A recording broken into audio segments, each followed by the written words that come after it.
Amigas, amigos, esse é mais um Clima da Real, canal do YouTube do Climate Reality Project. E hoje, comemoração ao Dia dos Manguezais, nós vamos conversar com a Marília e o Farias, que coloquialmente a gente diz botar a mão na massa, mas eles fazem mais do que isso. Eles botam a mão na terra, botam a mão na lama e botam a mão da consciência e do conhecimento das pessoas e principalmente dos jovens. Farias, você poderia começar nos explicando como é o projeto que vocês desenvolveram e desenvolvem aí? Que projeto é esse relativo aos... Como eu estou, aqui dá para ver a localidade onde estamos. Nós estamos aqui numa área de manguezais, mais ou menos do lado nosso. O manguezal ainda é preservado, porque o Rio Pojuca ele divide os dois municípios, Camaçari e Mata de São João. Mata de São João, onde fica a Praia do Forte, que está a 4 quilômetros aqui, e eu, Marília, aqui estamos do lado de Camaçari. O lado de Camaçari ele tem uma área mais extensa de manguezais.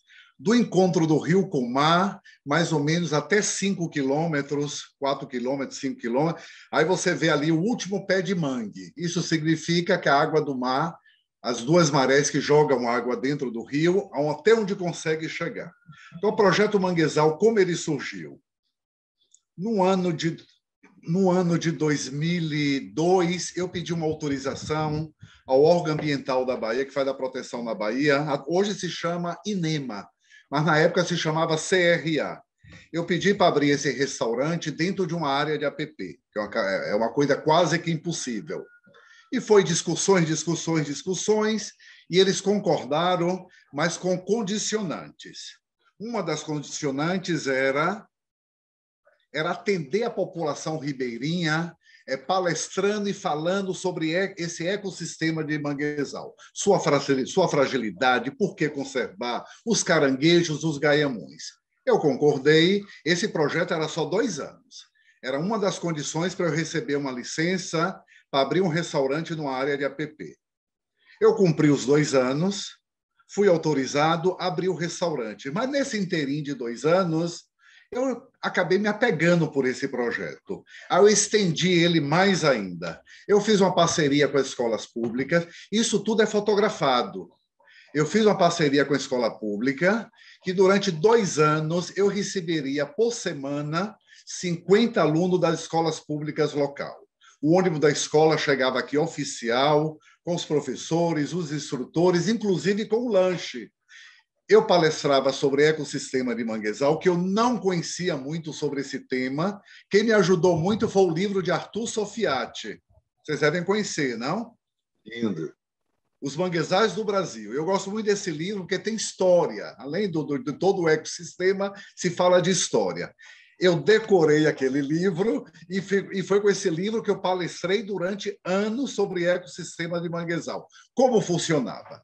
Chegavam aqui 50 alunos toda segunda-feira, eu palestrava sobre esse ecossistema, sua fragilidade, por que preservar, e depois nós saímos para uma caminhada daqui do restaurante até o encontro do Rio com o Mar, uma média de 2 quilômetros caminhando entre os manguezais. No percurso, cada criança recebia um saquinho de lixo e só no percurso, uma latinha de margarina, de bebida, de refrigerante iam catando. Depois de 2 anos... Como? Tem alguma pergunta? Não, eu estava aqui exclamando para mim mesmo, mas que legal. Depois de 2... Eu falei até para o INEMA. O fiscal do INEMA teve aqui a semana passada, da época desse projeto, hoje ele está aposentado. O nome dele é Marcelo Mariani. Eu falei, Marcelo, vocês têm que dar condicionantes como a minha, prazerosas, só era 2 anos, e eu já estou há quase 20 anos levando o projeto Manguezal. Quando a condicionante é prazerosa, você cumpre e você continua. E aí eu atendi mais ou menos 3.000 alunos das escolas públicas local. Não foi mais, porque eu moro na localidade que só tem 12.000 habitantes. E aí surgiram, foi o que eu falei para a Marília, eu não sei como se espalhou, surgiram as escolas particulares de Salvador, entrando em contato comigo, querendo usufruir, pegar essa carona do público. E eu também fiz para algumas escolas públicas classe média de Salvador. Eles vieram, o mesmo esquema. Palestrei, fazíamos trilha, passeio de barco, e funciona. Conta para a gente um pouco, assim, experiências que você teve com as crianças, com os alunos. Assim, Olha, como é que eles se sentem? O que acontece? Eu vou lhe contar um caso. Teve um período que eu trouxe uma bióloga aqui da Fundação Garcia Dávila. Eu estou apontando aqui porque o rio só tem 120 metros de extensão. Do outro lado, já é a reserva de Sapiranga, que é administrado pela Fundação Garcia Dávila. Na época, eu fiz uma parceria com uma bióloga da Fundação e ela vinha me ajudar a palestrar. E ela aqui palestrou sobre os caranguejos, os gaiamuns, dizendo como podia pegá-los, quem podia pegar, qual os centímetros do casco do gaiamu, e palestrou sobre isso. Aí você vê como eu vi que funciona. Quando a criança sai daqui e volta para casa. Poucos dias depois, alguns pais vieram aqui reclamar comigo que os filhos soltaram os gaiamuns dos viveiros. Eles mediram o casco, viu que era fêmeas ovadas e não tinha... Eu acho que é 7 centímetros que um gaiamu tem que ter de casco para ser tirado da natureza. E eles soltaram. Aí me deu aquele estalo, funciona. As palestras de ecossistema, pelo menos sobre esse ecossistema, funciona. E olha que essas crianças foram daqui da região, esse caso. É a população ribeirinha, é aqui, a nossa população ribeirinha. Fora a troca que tem de outras crianças que vieram da capital e eles saem daqui encantados com toda a exuberância de paisagem, de aprendizagem, de tudo, porque vocês saem da selva de pedras e vêm realmente para uma selva, um ambiente onde você está liberto de tudo, e você tem esse contato, essa troca com a natureza, o ecossistema, lhe traz uma determinada reenergização, e eles conseguem pôr realmente a mão na massa, e eles sentem prazer, sabe? Eles fazem. Com incentivo, eles fazem. Um exemplo, uma das condicionantes, eu paguei penitência para receber o alvará desse restaurante. Outra condicionante era replantar 2.000 mudas de mangue vermelho. Eu até entrei em contato aqui na Bahia, tem uma ONG que se chama Vovó do Mangue, mas eles não tinham 2.000 mudas e teria que comprar, e não é barato essas mudas.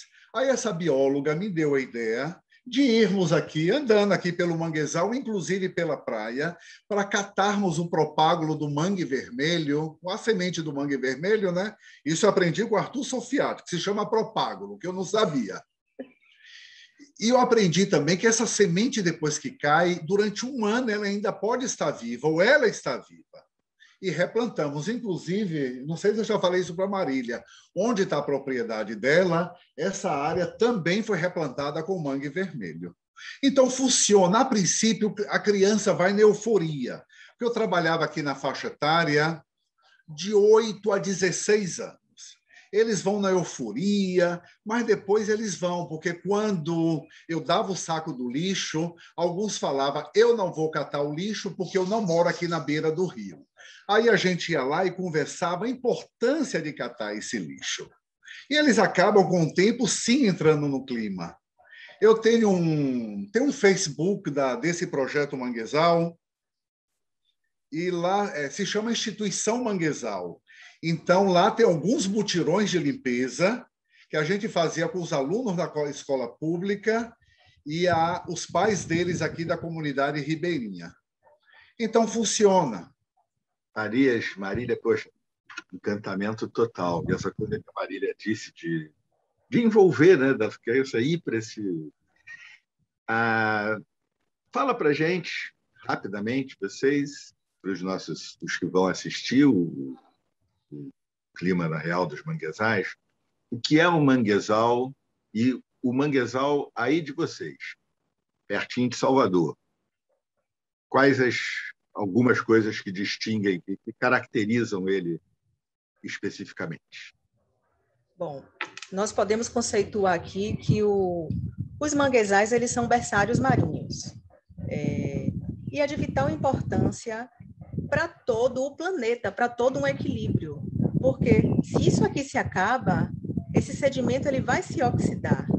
E vai acontecer o quê? Liberação de gás carbônico. Isso vai impactar mais ainda no nosso aquecimento global, que a coisa já não está muito tranquila. A gente precisa permear sempre sobre esse assunto, buscar realmente a importância, mostrar que isso aqui é vida e que 95% dos alimentos que são extraídos, né, do mar, eles são provenientes desses berçários. Então, existe toda uma preocupação em preservar isso aqui, até porque os manguezais é um ecossistema muito frágil. E assim, aqui na nossa região, nós somos privilegiados por 4 tipos de mangue, não é isso, Farias? O mangue... O preto, o vermelho, o branco e o botão. E o de botão. E vermelho, 4-1 ontem. Mas fala aí para a gente do preto, vermelho, do branco e do botão. O vermelho ele fica bem às margens do rio. O branco ele também está logo aqui. Agora mesmo no mês de março e abril, aqui o manguezal fica cheio, parece umas amêndoazinhas pequenas, que é a semente do mangue, é a semente do mangue branco. Mas eu estava até comentando com a Marília, com esses anos que eu moro aqui, cai muita semente de mangue branco, eles acabam nascendo, chegam no máximo a 7 centímetros, e ali eu nunca contei, mas eu acredito que numa infinidade de 1.000, 2 sobrevivem. Eu acredito que ou é por muita sombra, mas eu fiz uma experiência no ano de 2006. Eu saí aqui com as crianças do manguezal e peguei só o mangue branco. Retiramos o mangue branco e plantamos numa área mais aberta, não muito próximo do rio. Vamos supor, a 30 metros do rio. Ontem eu mostrei a ela como esse manguezal pegou dessas sementes. Ele só precisou, eu acredito que foi isso que deu certo. Ele não estava tão sombreado e acabou nascendo o mangue branco. O vermelho eu acho mais fácil de pegar, porque esses propágulos que a gente catou na praia, eu acredito que pelo menos 40% vingaram, eles pegaram. O mangue preto? O mangue botão nós temos pouco aqui. O mangue botão, o mangue botão está naquela transição já bem afastado do ele recebe, né? Com a goma amarela acaba recebendo, mas ele não está próximo. Ele já está naquela transição, já seguindo já para a Mata Atlântica. Esse nós temos pouco. E o mangue preto, né? E o mangue preto, que são as árvores mais altas que a gente tem aqui. Olha, obrigado pelo aprendizado. Fala um pouco isso que você acabou de dizer. Depois eu vou fazer uma pergunta que me incomoda, não e a todos nós, com as coisas que a Marília disse. Mas antes, deixa eu aproveitar, Farid. Conta para a gente um pouco que o mangue é isso. Ele é Mata Atlântica também, floresta atlântica, que chama de mata. Mangue, mas ele tem essa característica que ele faz essa junção com a Mata Atlântica. Vocês têm um pouco disso aí? Temos. Chega a ter? Do nosso lado, nós temos percurso de 5 quilômetros só manguezais. Do outro município, que é Mata de São João, ele quase não tem mais manguezais. E você vê um absurdo, um rio de 120 metros, lá também já teve lama e lá já teve manguezal. Mas essa área de Mata Atlântica não é primária, ela é secundária. Ela já foi toda devastada por causa do gado. Olha só. Então, do outro lado, você tem mais ou menos a cada um pé de manguezal, você tem um percurso aí de 50 metros para surgir outro pé de manguezal. Então, do outro lado, realmente a Mata Atlântica se espalhou com licuri, dendezeiros, angelim. Agora é uma Mata Atlântica bem conservada. Quando a gente faz um passeio, aqui no restaurante eu ofereço um passeio de barco para a clientela. Existe uma meta por mesa, até 5 pessoas, que é a capacidade do barco, eles ganham um passeio de barco aqui no Rio Pojuca. E eu sempre falo para eles, observem o lado do outro município, como as matas estão conservadas. As galhas do Angelim, elas quebram assim dentro do rio. Que lindo. Então, apesar de que o outro lado tem poucos manguezais, mas ele está muito bem conservado, modéstia à parte. Marias e Marília, depois dessa, vocês nos falaram de coisas bonitas agora e mais ainda, essa lição de que é possível, com esse amor, com essa dedicação, é possível, dá para fazer revegetação, renaturalizar nosso território. Assim. Mas a Marília também nos falou outras coisas muito importantes sobre os manguezais. Gente, manguezal tem mais CO2 por metro quadrado retido do que a floresta amazônica. Entendeu? Exatamente. Em intensidade.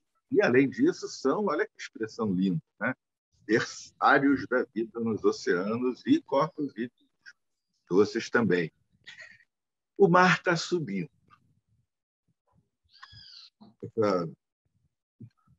Acabei de ler uma notícia esses dias, devo comentar no Pod Climate News, sobre justamente um estudo que diz, a partir de tanto, no caso da Flórida, cada lugar vai ser diferente, o manguezal não vai ter condições.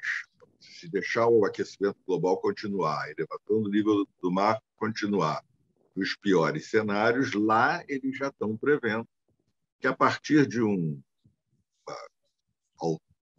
nível de elevação que não é tão alto assim, até 2050, o manguezal já vai começar a ter muito problema.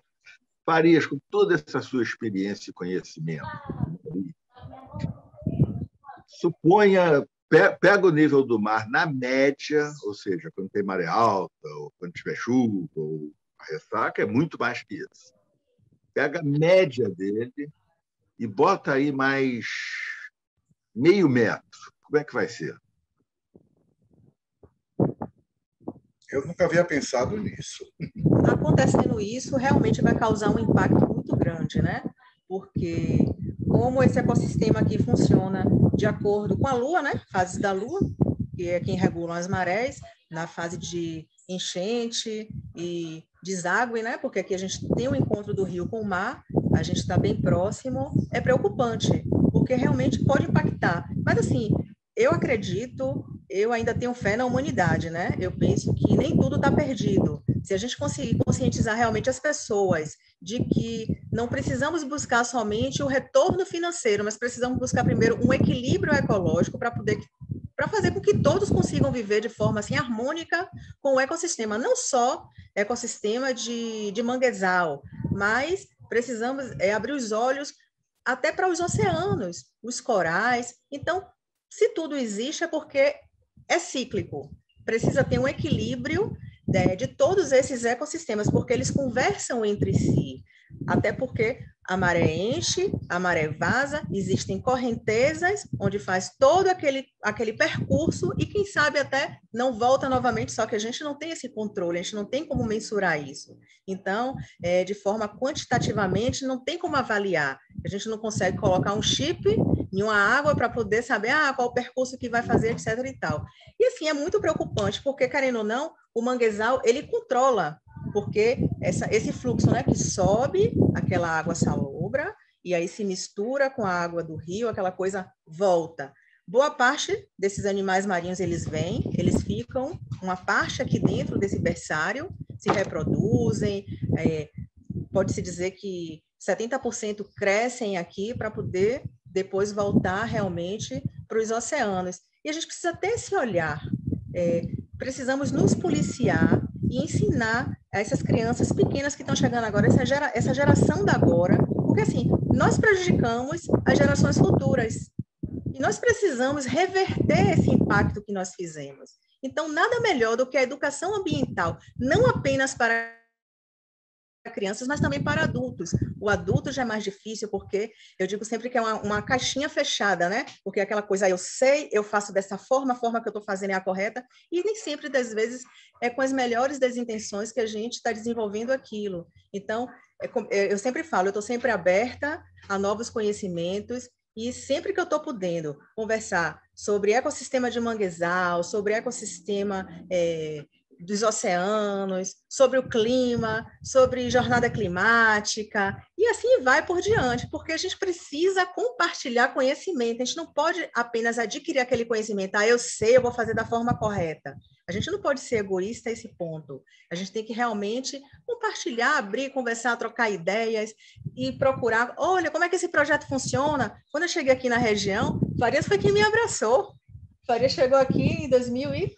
Eu cheguei em 98. Chegou em 98. Eu cheguei aqui, acho que em 2003, que a minha filha ia fazer 2 anos. Então, assim, quando eu cheguei, a primeira pergunta que me fizeram, você veio para destruir ou veio para preservar? Então, eu já fiquei, eu disse, caramba, eu vim para preservar, jamais destruir um ecossistema desse. E assim, e você vai aprendendo, você vai tendo vivências maravilhosas, você vai conhecendo, na época, né, os nativos da região, e aí você conhece aquela população ribeirinha, onde você troca conhecimento, eles lhe ensinam muito e você também tem muito a ensinar. Então, assim, é uma troca compartilhada, que é o que nós estamos fazendo aqui, é conversando, dialogando, para que outras pessoas possam assistir e consiga realmente, assim, abrir, né, a mente, abrir os olhares e dizer assim, poxa, o que é que eu posso fazer? Ah, mas eu não estou no ecossistema de manguezal, eu não estou em uma área preservada, eu não tenho verde ao meu redor, eu não tenho um rio, eu não tenho não sei o que, eu estou dentro da capital. Vamos separar nossos resíduos sólidos,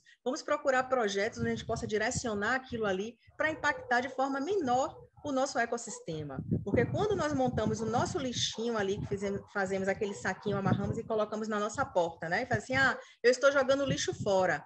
Cara, não existe lixo fora. Todo mundo mora no mesmo planeta. Então, a gente tem que cuidar do nosso lixo. Nossa, é uma caixinha de suco? Vamos cortar ela, vamos tentar fazer um arranjozinho de flor, etc. e tal. As pessoas podem até dizer, Marília, mas você tem tempo para fazer isso? Eu não tenho.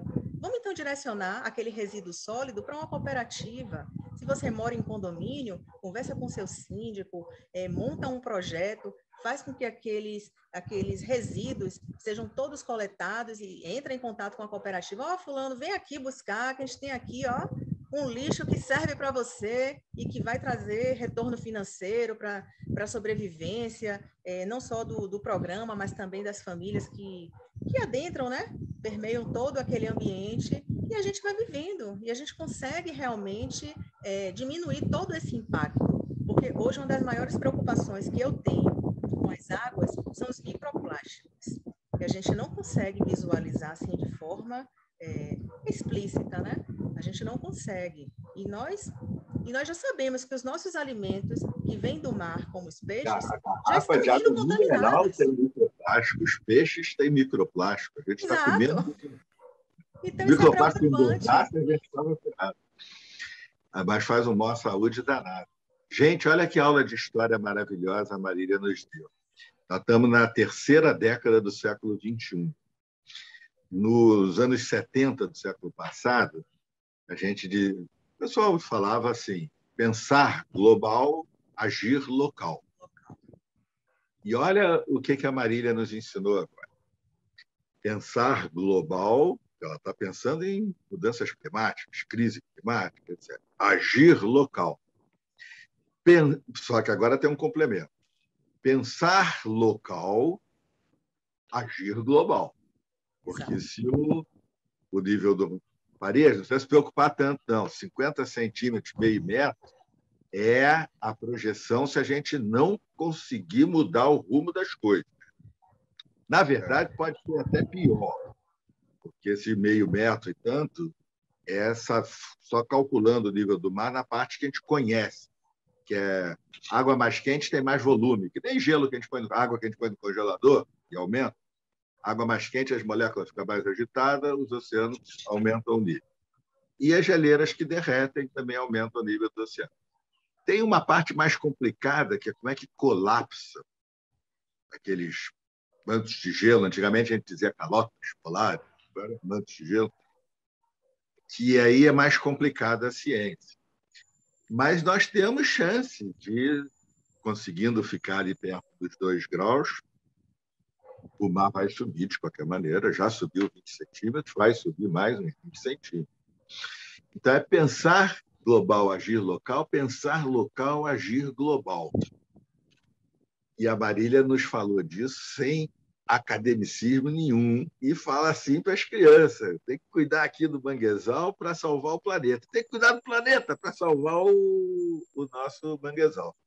Só que eu vou ser um pouco egoísta, Farias, e vou te fazer uma pergunta agora. Tomara que você me responda. Eu sou observador de pássaros. É meu hobby. Não tenho essa felicidade de você. Observador de pássaros, de passarinho. Só pássaros, entendi. Eu não tenho essa felicidade de vocês de estar morando, mas aqui no Rio de Janeiro tem um bocado de verde, a gente vai fumar tal, quando pode, vou de binóculo, vou dizer que.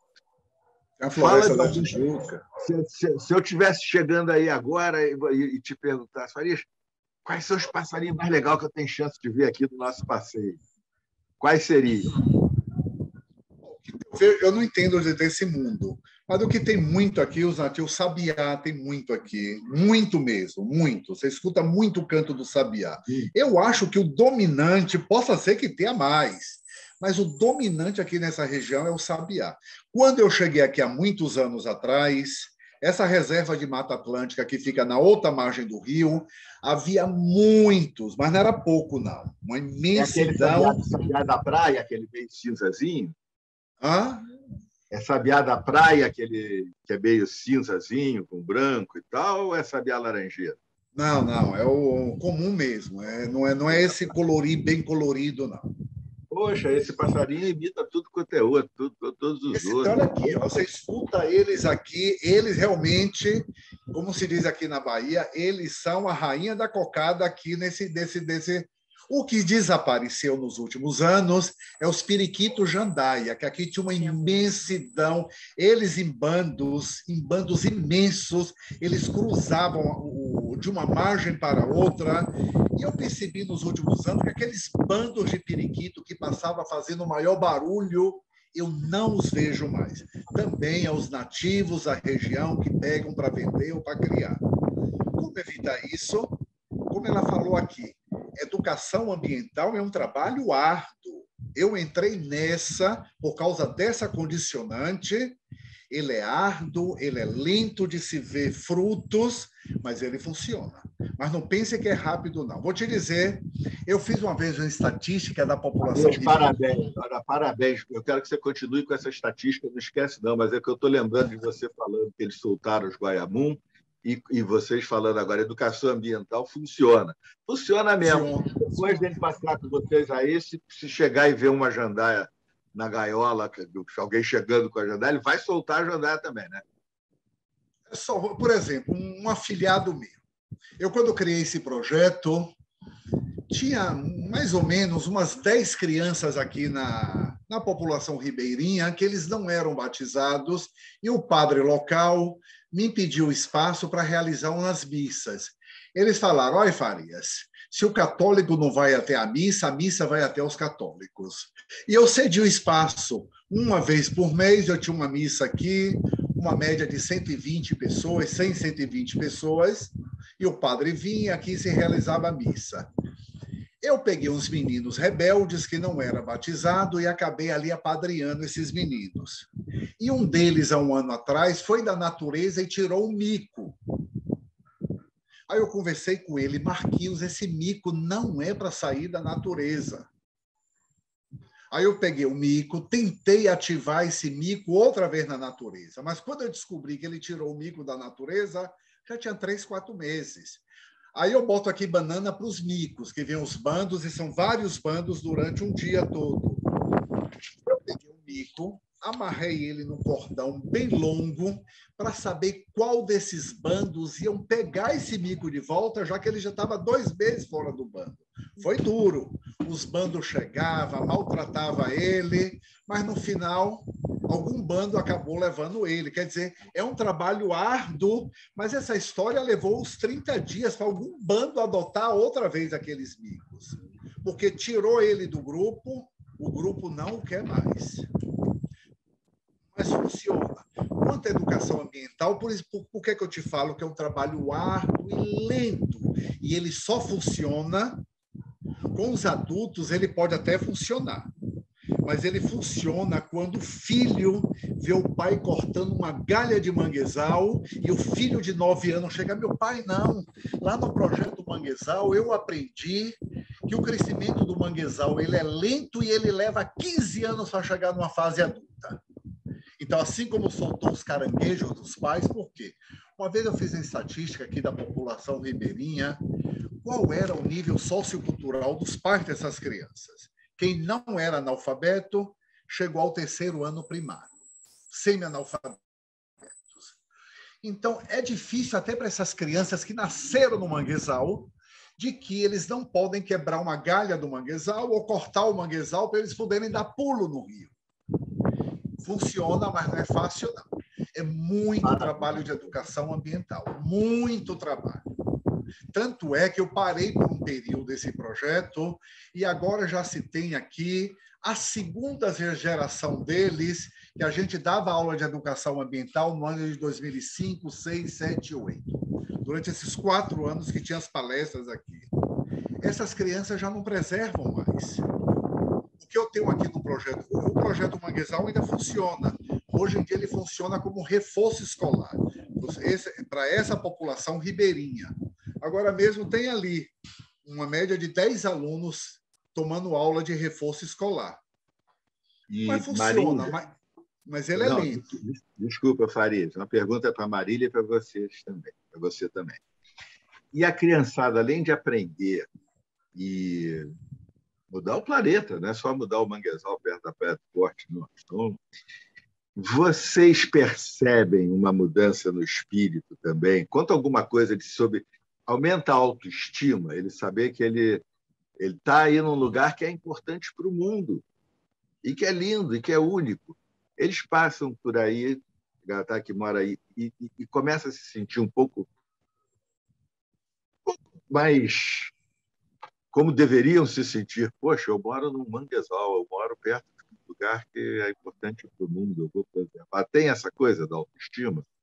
Se eu botar em porcentagem, pela minha experiência, se eu botar em porcentagem qual foi o fruto de toda essa educação ambiental com a população ribeirinha daqui, eu vou botar agora em porcentagem sendo otimista, que eu não sou uma pessoa pessimista, mas eu sou muito realista. É como fala no popular, eu não viajo na maionese, eu sou muito pé no chão.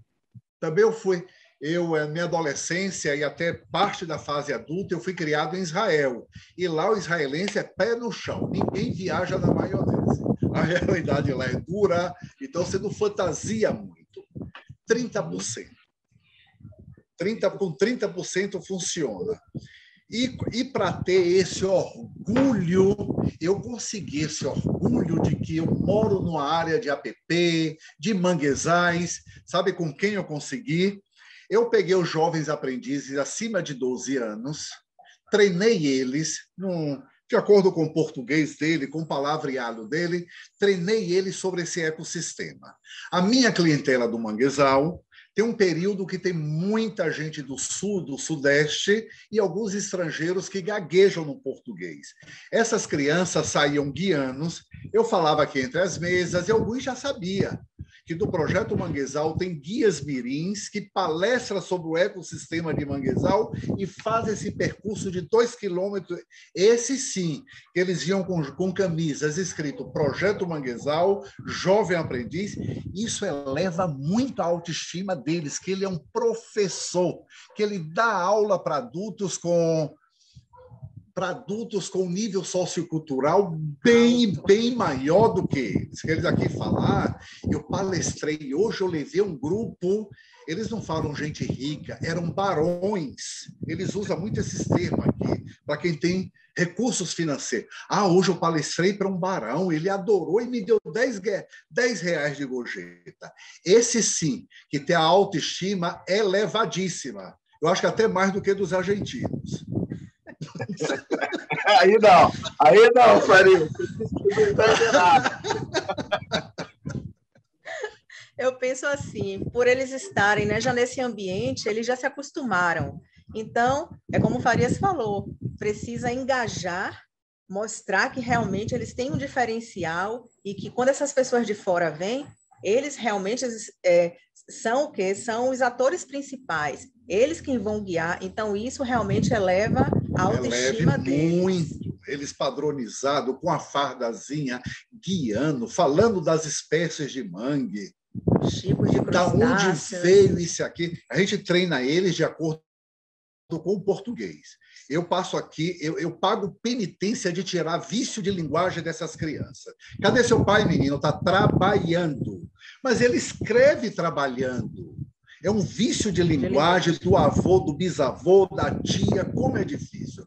Quando eles vão palestrar, naquele período que eu tinha aqui os guias mirins falando sobre o ecossistema de manguezais, eles tiraram. Eu falei, vem cá, essas pessoas vão lhe fazer uma pergunta, aí você vai dizer para ele, olha, acabei de catar aqui um vrido. É até difícil pronunciar esse português que não é português. Vidro é mais fácil pronunciar. E eles acabam, essa coisa de eles terem que palestrar, esse cargo que eles ocupam, eles param de falar vrido e começam a pronunciar vidro. A forma correta. É tudo, eles funcionam, eu esqueci seu nome. Sérgio. Sérgio, eles funcionam assim. A população ribeirinha, que nasceu dentro do mangue, eles não dão essa importância que a gente dá, que vem de fora, que nasceu na zona urbana, eles nasceram aquilo ali. Então, pegar um badog e matar um aratu, para eles não é aquela coisa nossa. Ontem mesmo veio uma cliente que ela pediu aqui no restaurante uma casquinha de aratu. E pela pronúncia eu vi que eles eram do Sudeste. Eu falei, você é muito ecológica, muito ambientalista, ela, mais ou menos. Eu falei, porque o aratu é necessário 100 aratu para fazer 1 quilo. Você sabia? 100 aratus para fazer 1 quilo. Aí ela falou, mas eu adoro aratu, eu vou comer a casquinha de aratu. Você está entendendo? Então, com eles funciona, mas você precisa de um estímulo para ele pensar diferente. Por exemplo, vou lhe dar um exemplo. No ano de 2019, quando veio aquela mancha de petróleo que entrou nos manguezais, eu peguei algumas crianças do projeto para a gente tirar aquele betume das raízes aéreas do mangue vermelho. E eu explicava para ele, o manguezal ele vai morrer, porque o mangue vermelho, os poros dele é nas raízes aéreas. Se você entupir ali os poros, o mangue não vai... Aí eles vieram, me ajudaram a tirar aquele betume que grudou nas raízes aéreas do mangue vermelho. Expliquei para eles que o manguezal ia morrer. Falei para eles que no futuro eles podiam ser guia turístico ou até mesmo formado em turismo. E o manguezal daqui, de onde ele nasceu, vai ser uma fonte de renda para ele. Porque quem vem da Europa não conhece os manguezais, porque lá não tem esse ecossistema. Aí ele já pensa, ó, ele tem razão, eu só tenho 12 anos e quem sabe aos 20 eu vou ser guia turístico aqui da região, já que Praia do Forte tem tanto turismo. Também onde nós nos encontramos. É uma área bem turística, Itacimirim aqui na Bahia. Nós estamos só a 50 quilômetros do aeroporto de Salvador. E aí é que você desperta nessa criança, eu tenho que cuidar. Porque isso pode ser uma fonte de renda. Agora, que ele tem que cuidar, porque aquele manguezal vai morrer se a gente não tirar o betume, ele ainda tem dúvidas. Eu sou uma pessoa bem realista. Esse realmente é...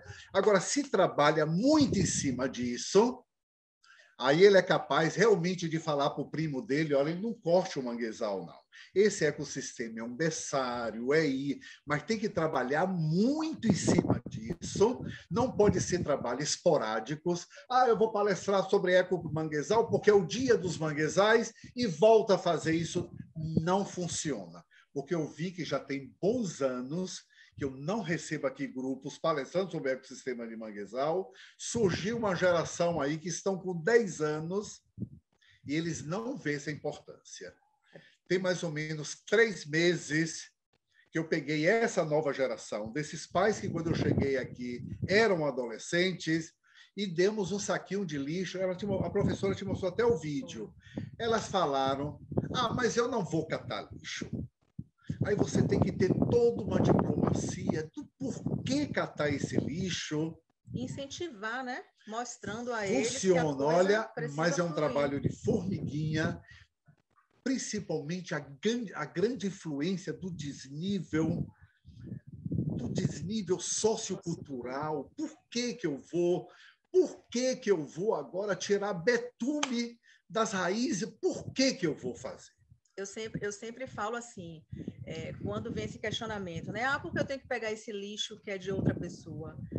Com a chegada da pandemia, eu percebi muito que a gente está aqui no restaurante, um pouco mais à frente é uma propriedade na qual eu resido, né? Dentro do manguezal. Antes da pandemia, era constante. A maré encheu, quando vazava, no fundo do rio, ficava ali naquela parte do manguezal, latinha de cerveja, garrafa plástica, casca de coco, uma série de lixo, até fralda de criança eu já retirei. Então, era diário aquilo ali para você fazer aquela coleta para poder descartar de forma correta. Com a chegada da pandemia, eu percebi isso, eu comentei até com o Farias, não foi? Eu disse, Farias, você percebeu que tem chegado menos resíduos aqui no Rio? Porque com a interdição das praias, a gente vem percebendo tudo isso. E também percebemos o quê? A chegada de novas aves aqui, não foi? Não, o que eu percebi, mas assim, se botar agora em índice, antes pandemia, eu posso lhe afirmar aí 50% a mais. Os socó e as garças cinza que tem nessa região. Tanto é que com a pandemia eu tirei todas as mesas, fechei, tirei e levei. Isso de meados de março até agosto. A quantidade de socó, Aumentou. ela parece uma garça, mas ela é cinza e não cresce como a garça branca. Eu não sei que espécie é essa, mas é muito. Elas surgiram muito nesse período, muito. Elas todavia estão. Sinal de que tem comida para eles aí. Ontem eu observei uma. Eu fiquei ali observando. Eu não sabia que essa garça cinza que ela come aratu, mas eu fiquei ali observando. A maré estava baixa. Essa ave pegou o aratu, incrível, eu escutava ela quebrando o aratu, quebrando. Falei, meu Deus, como é que uma ave dessa... É incrível, né? Como é que ela consegue quebrar o aratu, que é menorzinho, e eu não sabia que eles comiam o aratu. Por isso que é bem bacana a observação de pássaros, viu? Eu, Qualquer dia desse, venha para a nossa região. Eu sentei aqui, ó, você está vendo esse manguezal? Correndo de vontade, Maria. Eu sentei, eu achei tão interessante. Eu sentei, um pássaro tinha garça, todos dois esperando, a maré estava subindo, mas devia estar em 4 centímetros, 4 dedos, ela estava subindo. Aí ficaram alguns pássaros com bico longo, que eu não conheço a espécie, e algumas garças na árvore, esperando a maré subir, e eles ficam que nem gato, observando para ver os peixinhos pequenos. Esses pássaros, eles eram mais ágeis do que essas garças. Eles iam lá, mergulhavam, pegavam e voavam. Então, eu acredito que sim, nesse período, as aves surgiram mais aqui nessa... Infelizmente, o periquito jandaia, não.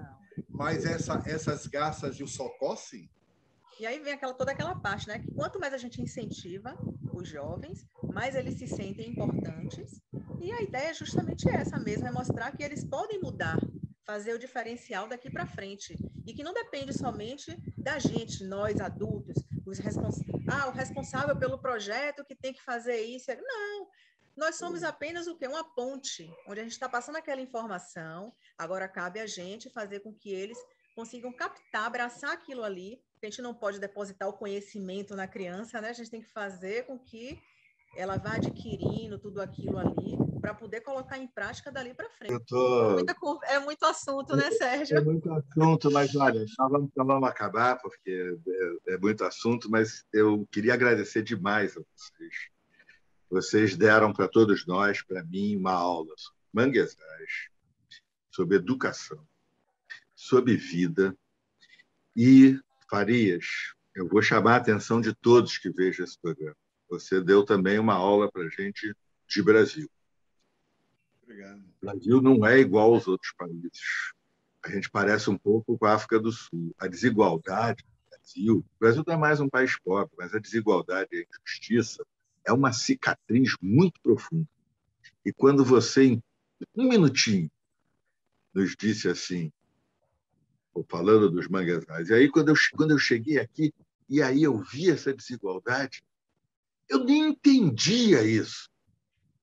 E eu acho que a gente, que nem as crianças se acostumam, e as pessoas se acostumam com a realidade que vocês falaram aí, a gente do Brasil se acostuma com essa coisa indigna, que é essa desigualdade tão espantosa. E vocês nos ensinaram que todos esses assuntos estão relacionados, é tudo parte de uma realidade, isso é tudo como se fosse raiz de manguezal, está tudo conectado, independente um do outro. Que alegria enorme conhecer vocês e, em meu nome, do Climate e de todos que vão assistir esse programa, é uma aula. Muito obrigado. Obrigado a vocês. E venham visitar aqui o manguezal do Rio Pojuca. Eu não vou esquecer esse convite, não. E o nosso papo vai até de madrugada. Com certeza. Eu que agradeço também e deixo também as portas abertas, né? Porque, por favor, venham nos visitar. Não só você, como a Suelen, todo o pessoal do programa. Podem vir. Estamos entre a Praia do Forte e Itacimirim. Nós estamos em Itacimirim, Praia do Forte está a 4 quilômetros. 4 quilômetros. 4 quilômetros. É tudo pertinho. Então, sintam-se à vontade, serão muito bem recebidos, acolhidos por mim, por Farias, por toda a comunidade, e vão ficar assim mega encantados com a região aqui. E grande parte de tudo que eu falei está numa página no Facebook que se chama Instituição Manguezal. Os mutirões de limpeza, replantio de mudas, reforço escolar. Essa página vocês têm bastante trabalho ali, o que é o Projeto Manguezal. Repete o nome da página para a gente. Instituição Manguezal. No Facebook. Muito obrigado. Muito obrigado. Aproveitem esse dia que eu estou vendo que está lindo aí. Foi um prazer. Prazer enorme. Obrigado em nome de Shalom para você. Shalom. Paz a todos. Axé. Axé. Axé.